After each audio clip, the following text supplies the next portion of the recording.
The Velcran Empire had ruled the outer spiral arm for over 3,000 years without challenge. Their patrol ships moved through the darkness of space with complete confidence, because no one had ever dared to question their authority.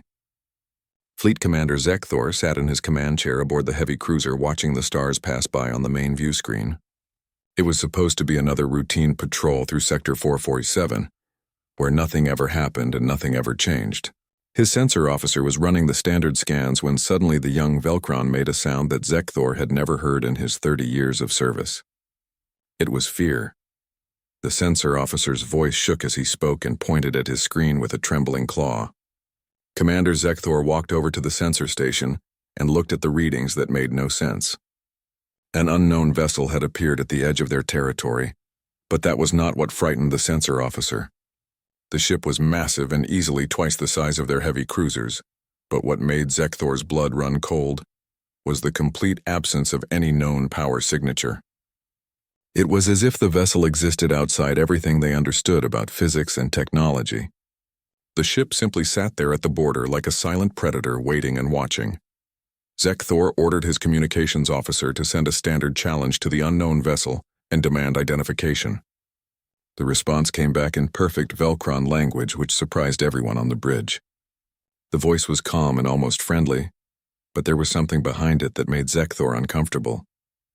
The voice said they were humanity's warship UHS Valiant and they were here on a rescue mission. One of their survey ships had gone missing in this sector 3 weeks ago, and they were just looking for their people. Nothing more and nothing less. The word humanity spread through the bridge like ice water.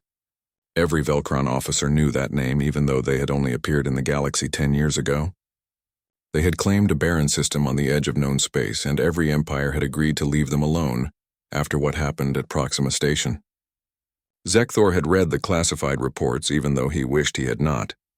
A Carithian raiding party had attacked a human mining colony with 3 ships and 30 warriors. None of them returned home. The humans sent 1 frigate in response, and the entire Carithian outpost on the border moon simply ceased to exist. There was no battle and no negotiation. The outpost was there one moment and gone the next. The Carithians never spoke about what happened and refused to answer questions from other empires. Zekthor sent an immediate transmission to High Command and requested instructions. The response took longer than usual, which meant the admirals were arguing about what to do. Finally, the orders came through, and they were simple. Do not engage, but follow the human ship and report its movements. Under no circumstances should any Velcran vessel open fire or make threatening moves. Zekthor understood the message clearly. They were terrified of the humans. Aboard the UHS Valiant, Captain Jake Morrison stood on the bridge with his arms crossed as he studied the alien fleet gathering in front of them. He was a tall man with short brown hair and calm blue eyes that had seen too much combat. His executive officer, Lieutenant Commander Lisa Bennett, stood beside him and reported the incoming transmissions with barely hidden amusement in her voice. She was a skilled officer with red hair and sharp green eyes who had served with Jake for 5 years. The Velcron fleet was demanding they leave immediately and making all kinds of threats about violating their territory. Lisa asked Jake if he wanted to respond to the threats. Jake smiled slightly and told Lisa to inform them again that they were here for their people. Tell them humanity does not abandon its citizens and will not leave until every human is accounted for. Lisa sent the message and watched as more Velcron ships arrived to shadow them. She counted 40 vessels now, and more were jumping in every few minutes. Jake did not seem concerned at all. He had fought in the border wars and knew what real threats looked like. This was not a threat. This was fear. The Valiant began moving deeper into Velcran territory, and the alien fleet followed at a careful distance. Jake's science officer, Commander Ryan Phillips, worked at his station analyzing every sensor reading and piece of data they collected. Ryan was a young man with black hair and brown eyes, who had graduated top of his class from the academy. He was brilliant with sensors and could find patterns where others saw only noise. Jake trusted his abilities completely. Ryan called out that he was picking up ion trails consistent with human engine signatures. The trail was 3 weeks old but still detectable if you knew what to look for. Jake ordered him to follow the trail and find out where it led. The Valiant adjusted course and accelerated past the Velcran ships like they were standing still. Fleet Commander Zekthor tried to keep up, but his ships were too slow. He watched helplessly as the human warship pulled away and disappeared into the depths of his own territory. Admiral Chen Xiang of the Eye Velcron High Command received the emergency reports in the middle of the night cycle and rushed to the command center. His staff officers were gathered around the tactical display showing the human ship's path through their space. Chen Xiang demanded to know how the humans got past their sensor nets without detection. His intelligence officer explained that they did not go past the sensor nets. They went through them as if the sensors did not exist. It was as if human technology made them invisible to everything the Velcron Empire used for detection and security. Chen Xiang felt genuine fear for the first time in his long career. If the humans could move through their space unseen, then the Velcron Empire was not safe. No one was safe. The Valiant continued deeper into Velcron space, following the ion trail left by the missing survey ship. Jake stood on the bridge and watched the stars pass by as they hunted for their people. He had promised the families of those 37 humans that he would bring them home. Jake Morrison did not break his promises. Behind them, the Velcron fleet followed, and ahead of them lay answers. Somewhere in this sector were his people, and Jake would tear apart this entire region of space to find them if necessary. The Valiant moved through Velcron space like a ghost ship, and the alien fleet could do nothing but watch and follow from a distance. Jake Morrison stood at the center of the bridge studying the tactical display, while his crew worked with focused efficiency. They had been searching for 16 hours now, and Ryan Phillips had narrowed down the possible locations to 12 coordinates based on the ion trail and debris patterns. Each location needed to be checked carefully because their people could be anywhere in this vast sector of space.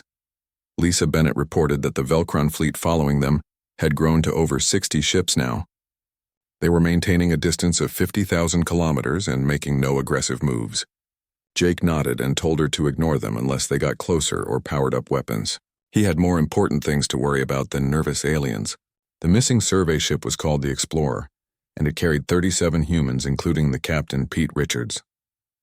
They had been on a routine mapping mission when they stopped transmitting. No distress call and no emergency beacon. They simply vanished. Ryan called out from his station with excitement in his voice. He had found something in the third quadrant. Debris fields scattered across several thousand kilometers, and the composition matched their survey ship construction. Jake ordered him to run a full analysis and search for any signs of life. The bridge fell silent as everyone waited. Ryan's fingers moved across his console, pulling data and running calculations. After 3 minutes, he looked up with a grim expression. There were life signs, faint human life signs coming from coordinates near the debris field. Jake's expression hardened into something cold and dangerous. He ordered battle stations, and the Valiant transformed from a search vessel into a weapon of war. Lights changed to red throughout the ship, and weapon systems powered up with a hum that could be felt through the deck plates. Lisa worked quickly to get firing solutions on every ship within 10,000 kilometers of those coordinates. Jake wanted to be ready for anything. His people were alive, and nothing was going to stop him from reaching them. The Valiant changed course suddenly, and its engine output spiked to levels that should have torn apart any normal ship. The human warship accelerated toward the coordinates where Ryan detected the life signs. Fleet Commander Zekthor saw the sudden movement on his sensors and immediately ordered his ships to follow at maximum speed. His entire fleet jumped to full power trying to keep up with the human vessel, but it was useless. The Valiant was simply faster than anything in Velcron space. Zekthor watched his sensors as the human ship pulled further ahead, and there was nothing he could do about it. By the time Thor's fleet arrived at the coordinates, the Valiant was already there, hovering over a large asteroid. The asteroid had been modified with docking ports and power generators built into its surface. This was not a natural formation. Someone had built a hidden base inside that asteroid, and Zekthor did not recognize it from any charts or records. He sent a priority transmission to High Command asking if they knew about this base. The response came back negative. This base did not officially exist. Jake studied the asteroid base on his view screen and felt anger building in his chest. Someone had taken his people and hidden them here in the middle of Velcron space. Ryan's scan showed the base had weapons, but they were powered down. There were approximately 200 life forms inside the base, and 37 of them were human. The rest were various species from across the galaxy. This was not a military installation. This was something else. Jake ordered Lisa to hail the base and demand the immediate release of the human prisoners. There was no response. Jake waited 30 seconds and then ordered Ryan to target the base's power generators with precise shots. The Valiant's weapons fired and the generators exploded in silent flashes. The asteroid base went dark. Jake hailed them again, and this time he got a response. The voice that came through was shaky and frightened. They claimed to be independent operators with no affiliation to any government. Jake did not care. He gave them 1 minute to release the humans or he would board the base by force. Commander Kate Sullivan led the boarding party from the Valiant. She was a tough woman with blonde hair and gray eyes who had served in the Marines for 12 years. Her team of 20 Marines loaded into the assault shuttle wearing powered armor that made them look like walking tanks. The shuttle launched from the Valiant and crossed the distance to the asteroid in seconds.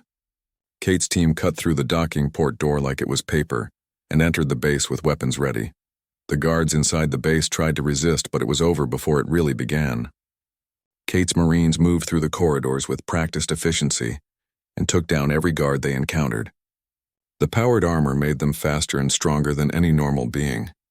Kate heard gunfire from down the corridor, but her armor's shields absorbed the shots easily.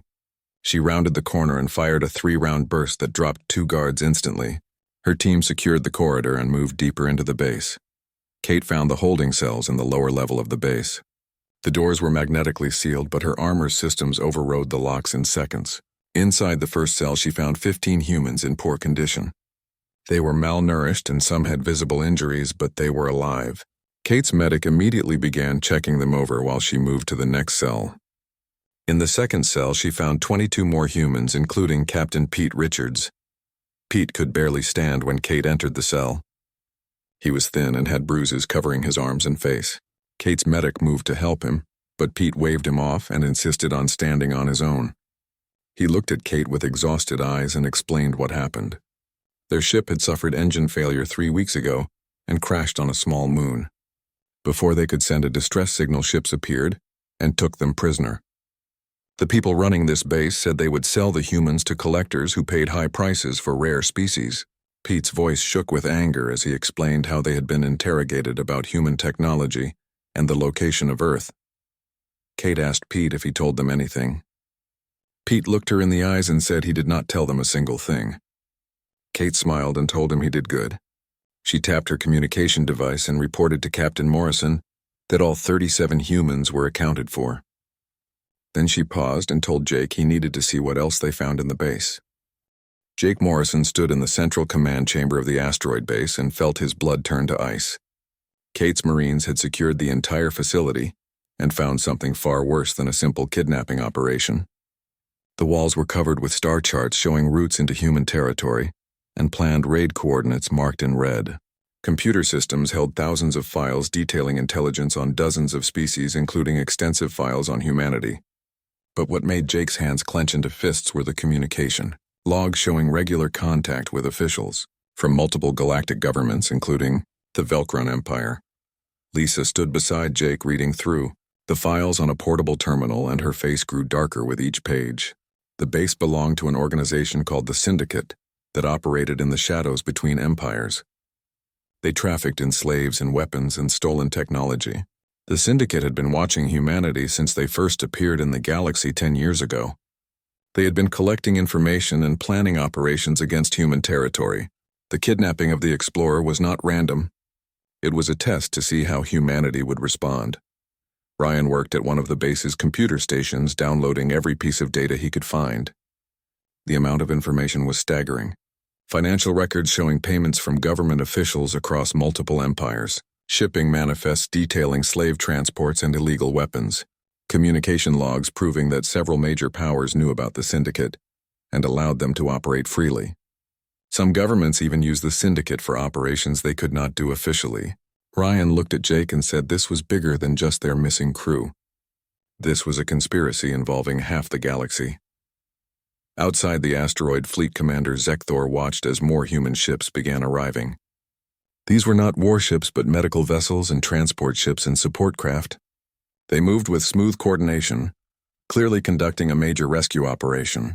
Zekthor counted at least 12 human ships now, and more were jumping in from hyperspace. He realized that humanity had resources and organization far beyond what any intelligence report suggested. The humans were not a small, isolated species. They were a major power that had been hiding their true strength.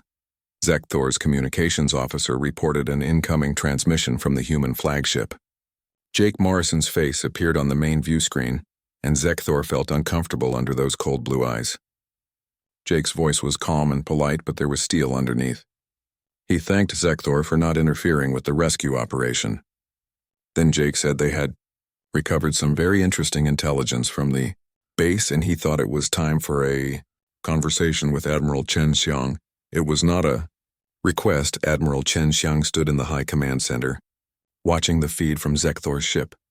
He saw the human captain's face and knew immediately that this situation had become much worse.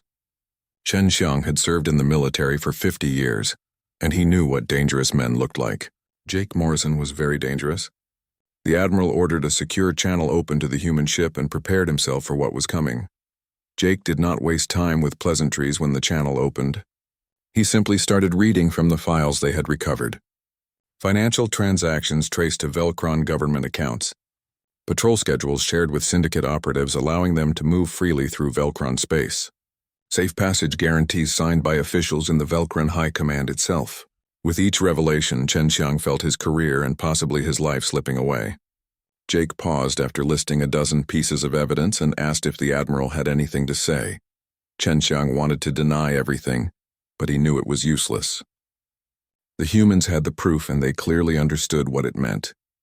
He tried to explain that the syndicate operated independently, and most government officials had no knowledge of their activities. Jake cut him off with a sharp word. The communication logs showed exactly who knew what and when they knew it. There were messages from Velcron officials dating back 5 years proving they knew about syndicate operations, and did nothing. Some officials had even profited from the arrangement by taking bribes to look the other way. Jake's voice grew colder as he continued. The syndicate had captured human citizens.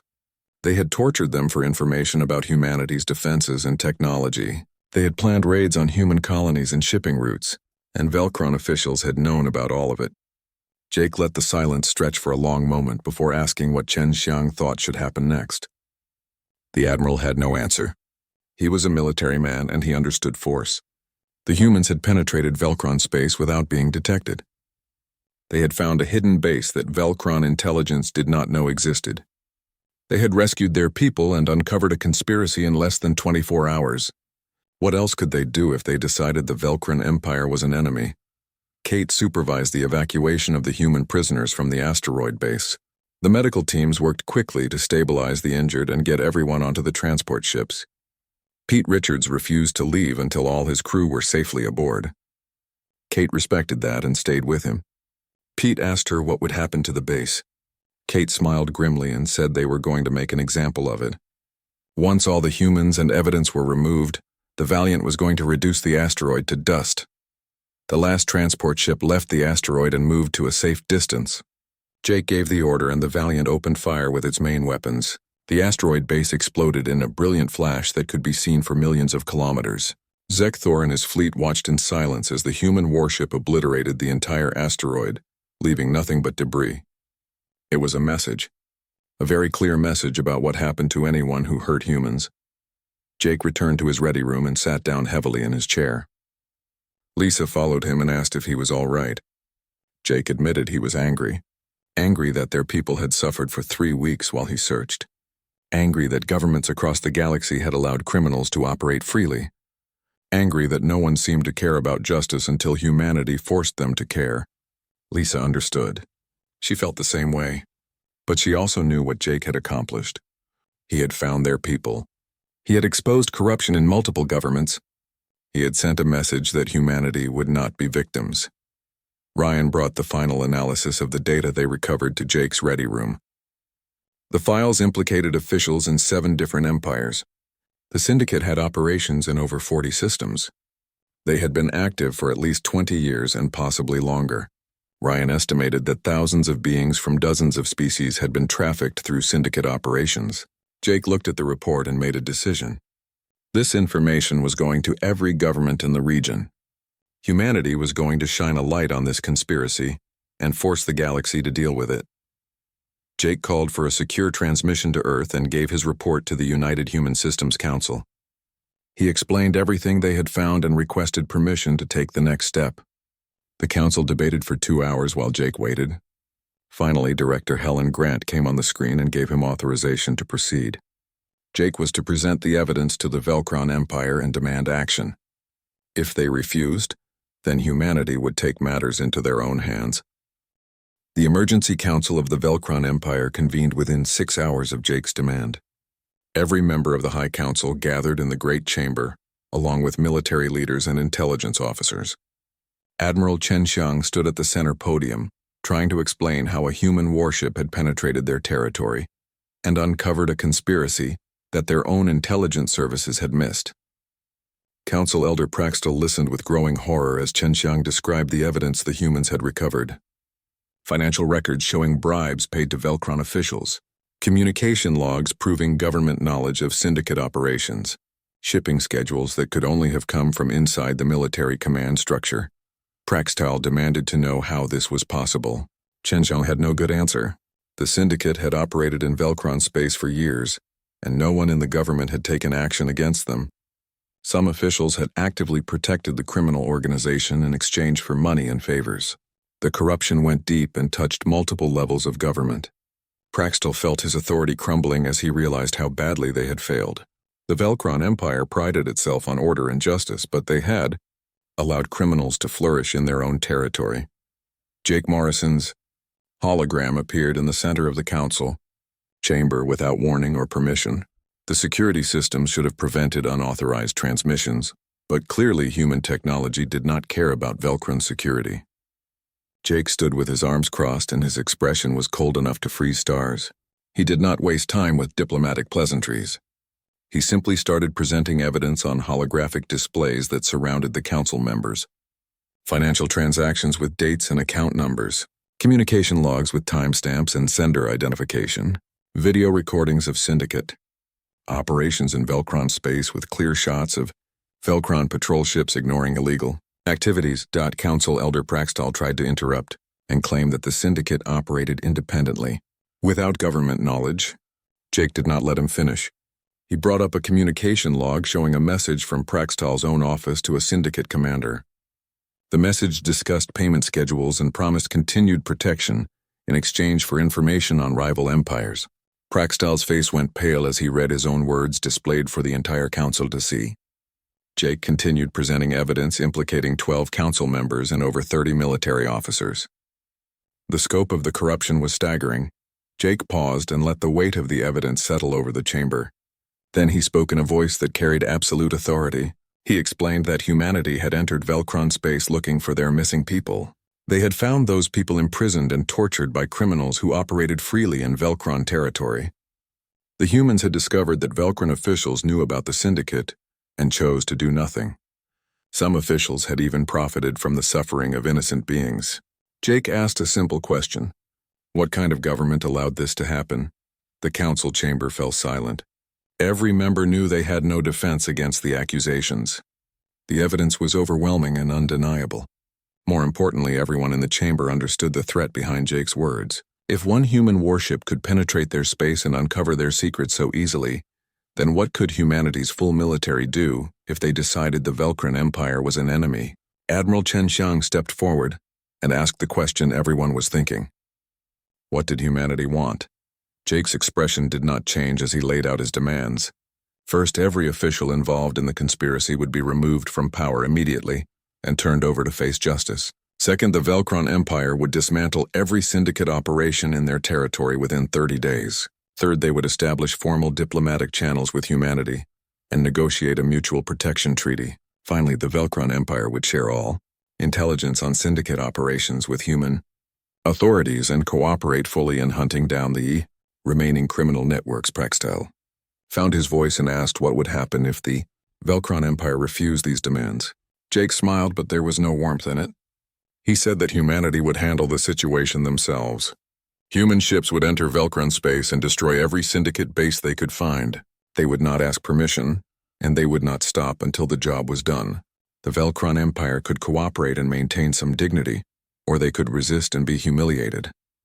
The choice was theirs, but they had 1 hour to decide. The hologram disappeared, leaving the council in chaos. Arguments broke out immediately between those who wanted to resist and those who understood they had no choice. Admiral Chen Xiang called for order and stated the obvious truth. They could not stop the humans. One warship had penetrated their space without being detected. How many more did humanity have? What other technologies did they possess? The Velcron military had been confident in their power, but the humans had shown them how vulnerable they really were. Praxtal made the decision that saved his government. He announced that the Velcron Empire would accept all of humanity's demands. The officials involved in the conspiracy would be arrested and removed from office. The military would launch immediate operations against all known syndicate locations. Diplomatic channels would be opened with humanity. It was a complete surrender disguised as cooperation. Everyone in the chamber knew it, but no one spoke the truth out loud. Jake received the Velcron response aboard the Valiant and allowed himself a small moment of satisfaction. Lisa stood beside him and commented that they had just reshaped galactic politics with one rescue mission. Jake reminded her that it was never just about politics. 37 humans had suffered for 3 weeks because criminals thought they could act with impunity. Now those criminals and everyone who protected them would face consequences. That was what mattered. Kate Sullivan reported that all the rescued humans were receiving medical treatment and would make full recoveries. Pete Richards was already demanding to know when he could return to duty. Jake smiled at that. Pete was a good officer, and humanity needed people like him. People who did not break even under torture. People who kept faith that help would come. Jake made a note to recommend Pete for commendation when they returned to Earth. Over the next week, the galaxy watched as the Velcron Empire tore itself apart. Hundreds of officials were arrested. Military officers were court-martialed. Syndicate bases were raided and destroyed. The news spread quickly to other empires and caused panic among governments that had their own corrupt arrangements with criminal organizations. No one wanted humanity to turn their attention toward them next. Diplomatic requests flooded into human territory from empires that had previously ignored humanity's existence. The Carithian Empire was the first to request a formal meeting. They sent an ambassador to human space with gifts and apologies for the incident at Proxima Station years ago. The Carithians made it very clear they wanted peace and friendship with humanity. Jake heard about the diplomatic mission and laughed.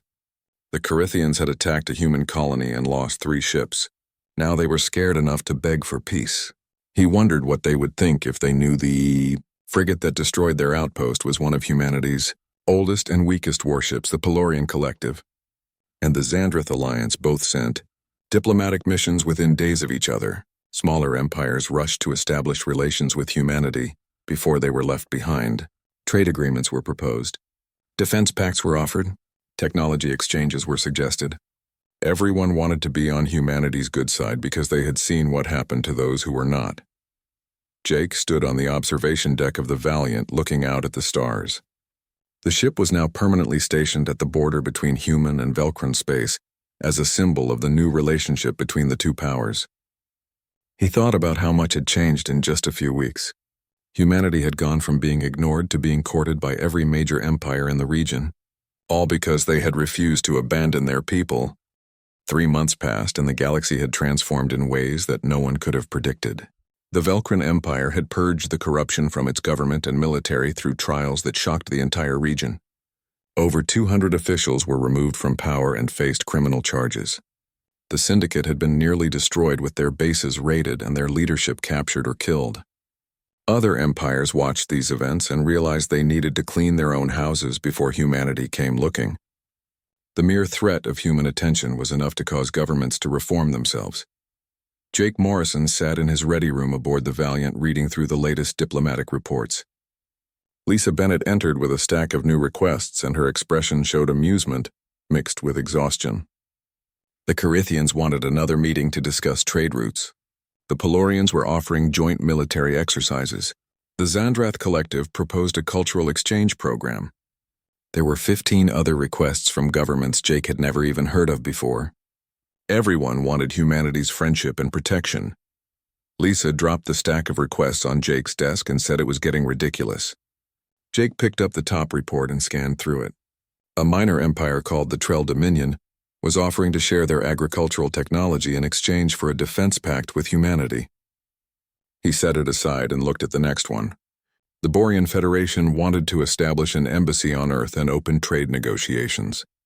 Jake rubbed his temples and admitted he had not signed up for this when he joined the military. He was a ship captain, not a diplomat. Lisa reminded him that this was the consequence of showing the galaxy what humanity could do. For 10 years, humans had maintained a defensive posture and stayed in their own territory, making no aggressive moves. The other empires had interpreted this as weakness and thought humanity was just another minor species to be ignored. Then the Valiant had crossed into Velcron space and changed everything. Jake had not fired a shot in anger, but the entire political landscape of the region had shifted. Pirates and raiders avoided human territory now. Border violations had stopped completely. 3 major empires had offered defensive pacts, all because humanity had refused to be victims. On Earth, the United Human Systems Council gathered to discuss the new reality they faced. Director Helen Grant stood before the assembly and reviewed the changes over the past 3 months. Diplomatic relations had been established with 12 governments. Trade agreements were being negotiated with 8 empires. Human ships now had safe passage through regions that had previously been hostile territory. The economic and political opportunities were enormous, but they also carried risks. Helen explained that the galaxy now saw humanity as a major power, and that came with expectations and responsibilities. Councillor Greg Patterson asked what their policy should be moving forward. Some council members argued for aggressive expansion to take advantage of their new position. Others wanted to maintain the defensive posture and focus on internal development. Helen listened to the arguments and then shared her recommendation. Humanity should continue the policy that had served them well. Protect their own people, keep their word, do not start fights, but make absolutely certain they finish any fights that others start. The council voted and approved Helen's recommendation with overwhelming support. Back aboard the Valiant, Jake received a visitor he had not expected. Pete Richards had recovered from his ordeal and been promoted to commander. He requested permission to come aboard the Valiant, and Jake granted it immediately. Pete stood in Jake's ready room wearing his new uniform and looking much healthier than the last time they met.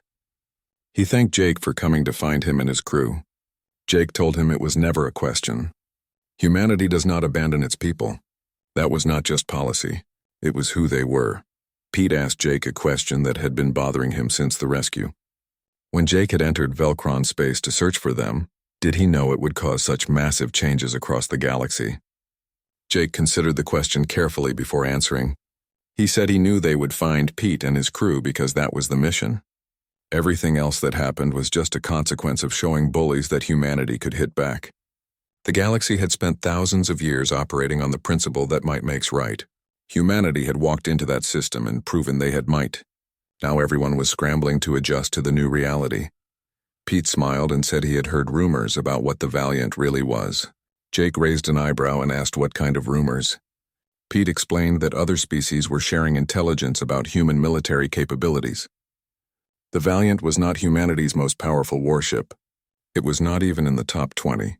The ship that destroyed the Carithian outpost at Proxima Station was classified as a light frigate in human terms. If that was what humanity's light ships could do, then what could their heavy warships accomplish?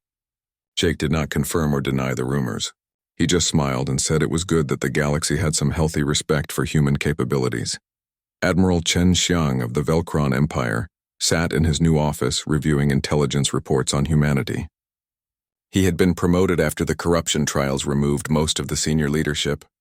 Now he commanded the Velcron military and had access to all their intelligence on other species, including humans. What he read kept him awake at night. Human technology was more advanced than anything the Velcron possessed. Human ships were faster and more powerful. Human weapons could penetrate shields that were considered impenetrable. The intelligence reports estimated that humanity could conquer the Velcron Empire in less than 6 months if they decided to try. But what troubled Chen Xiang most was not human military power. It was human resolve. Every report about humanity emphasized their absolute refusal to accept victimization. When the Carithians attacked that mining colony, humanity had not negotiated or accepted apologies.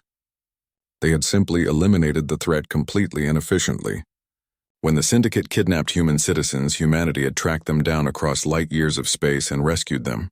Then humanity had exposed the conspiracy and forced governments to change. They did not make threats. They just acted. Chen Xiang thought about the human expression he had learned during the diplomatic negotiations. Do not start trouble and there will not be any trouble. Simple words, but they carried profound meaning. Humanity was not interested in conquest or domination. They just wanted to be left alone to live their lives. But if someone threatened them or hurt their people, then humanity would respond with overwhelming force. Chen Xiang filed his reports and looked out at the stars. He was very glad that the Velcron Empire had chosen cooperation over resistance. He did not want to imagine what would have happened if they had tried to fight. In the Carithian capital city, the High Commander read reports about human fleet movements. Human ships were exploring the regions beyond their territory with more frequency. Survey vessels mapped new systems. Science ships studied stellar phenomena.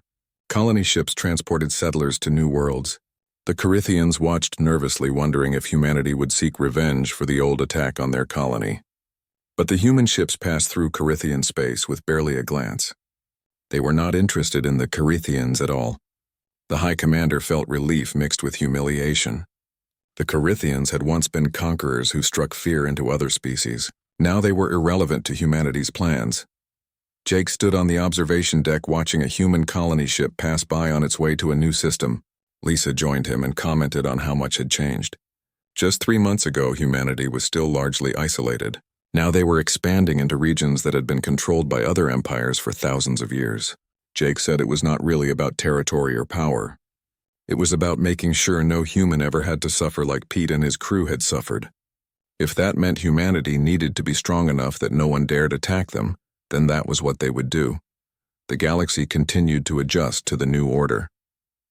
Criminal organizations that had operated freely for decades were being hunted down and destroyed. Governments that had been corrupt were reforming themselves under pressure from their own citizens, who saw what humanity demanded from the Velcrons. Trade routes that had been plagued by pirates were now safe. Species that had been victims of slavery were being freed. None of this had been Jake's original mission, but it was the result of humanity refusing to be passive. Victims Admiral Chen Xiang sent a message to Jake requesting a meeting to discuss joint military operations against remaining syndicate strongholds. The Velcron Empire wanted to work with humanity to finish the job they had started. Jake accepted the meeting and prepared to travel to the Velcron capital. Lisa asked if he trusted them. Jake said he did not fully trust anyone yet, but he believed the Velcrons had learned their lesson. They understood now that cooperation with humanity was far better than opposition. More importantly, they understood that humanity would hold them accountable for their actions. The galaxy had changed, and humanity stood at the center of that change. Not through conquest, but through the simple act of protecting their own people. Jake Morrison looked out at the stars and thought about what the future might bring. More conflicts would come. More challenges would arise. But who